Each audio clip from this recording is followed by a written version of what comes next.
right, today I'm in Noblesville, Indiana, and I'm actually a little bit south of the downtown area of Noblesville. In fact, right behind me, this roundabout, 10th Street, going south, which actually turns into Allisonville Road. And Allisonville Road goes down through the rest of Noblesville and into Fishers and into Indianapolis, and actually pretty deep in Indianapolis. But we're going to talk about just Noblesville in general and the fact that Noblesville, or any city, certainly isn't perfect.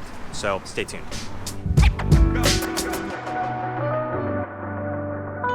Hey everybody, I'm Jason Compton with the Compton Home Group. Welcome back to the channel. If this is your first time to the channel and you want to know everything there is to know about living in a place like Noblesville, Indiana, or nearby Fishers, Indiana, Carmel, Indiana, of course, Indianapolis, Indiana, even going to the south side, a place like Greenwood, Indiana, then make sure you hit that subscribe button, tap the little bell, so you're notified every time we do a new video. And we have people reaching out to us from all over the country with questions about places like where I am currently in Noblesville, Indiana. But of course, Indianapolis and all the cities and towns surrounding Indianapolis. So if you have questions at all, then don't hesitate to reach out any way that you know how. We'll always have your back with those questions, and we'll certainly have your back when it comes time for you to make your move to the Indy Metro. All right, so today again, I'm in Noblesville, Indiana, and I'm a little south of the downtown area of Noblesville.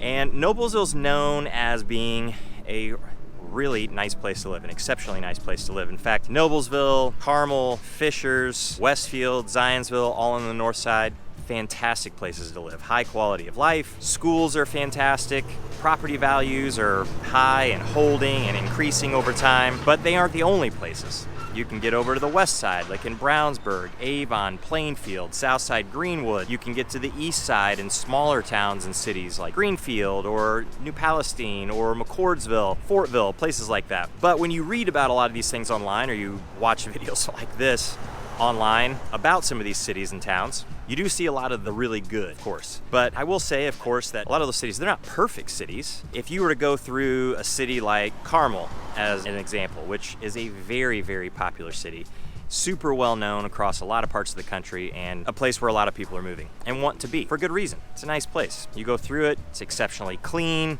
infrastructure's really nice, traffic's really not that bad. It's really difficult to find a bad place in Carmel. I mean, it really is. It's really difficult to do. You get over into Fishers, same story. You get into Westfield, kind of the same story as well. You get into Noblesville, same story. Zionsville, same story. But each one of those cities, they have some places that maybe aren't as nice as some of the others. Carmel definitely has a couple of spots that I would say just, they're not unsafe, but it's just a little bit tired. Most of the city's not like that. But of course, it's older. Fishers is older, Westfield is older, at least Westfield proper. It's growing so fast now that most of it's actually quite new inside the last 30 years or so. But it has some older rundown parts. Noblesville does too. I am a huge fan of Noblesville, an enormous fan of it.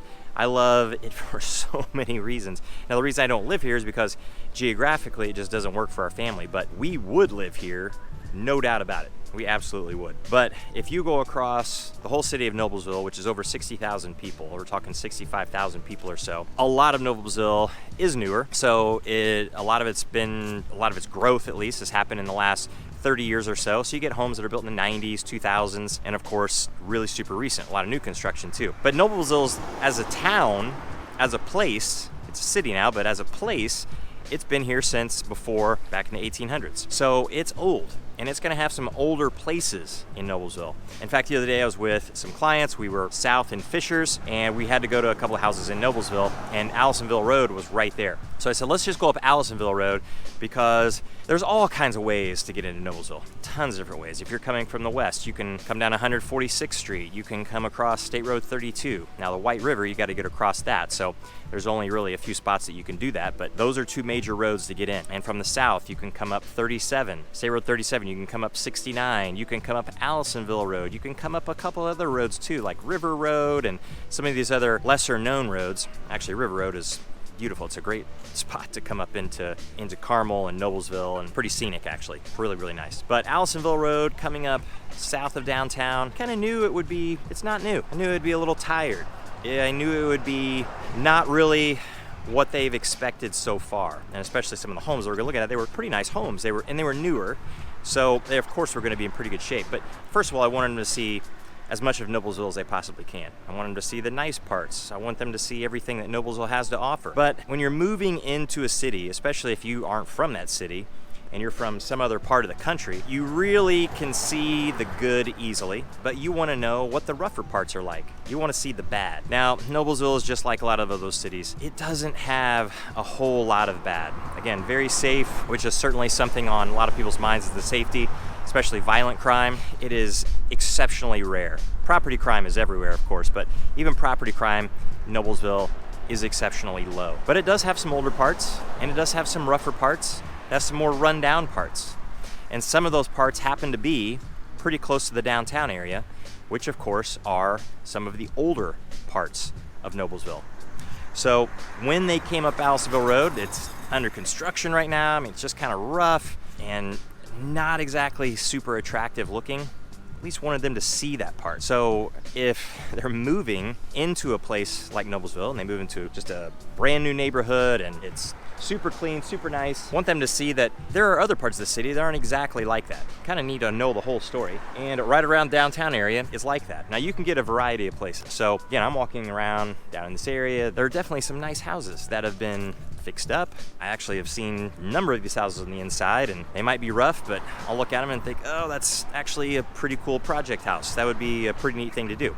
Other people don't have that in their head. They don't want to do that. They want to just move in, do very little other than maybe do some painting, and you're set. But homes like these, you're definitely going to have to do a little more work than that. They're just, for the most part, very old, some not very well cared for, and it shows.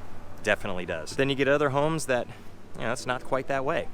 This one right here is actually newer. So, again, an older lot, older home on it. Sometimes they can be a tear down. In most cases in this area, it's not that way. You've got an older home on a nice lot. It's the home that gets renovated. But sometimes there's a limit as to what you can do or what you might want to do to that house. But this area is actually still quite safe.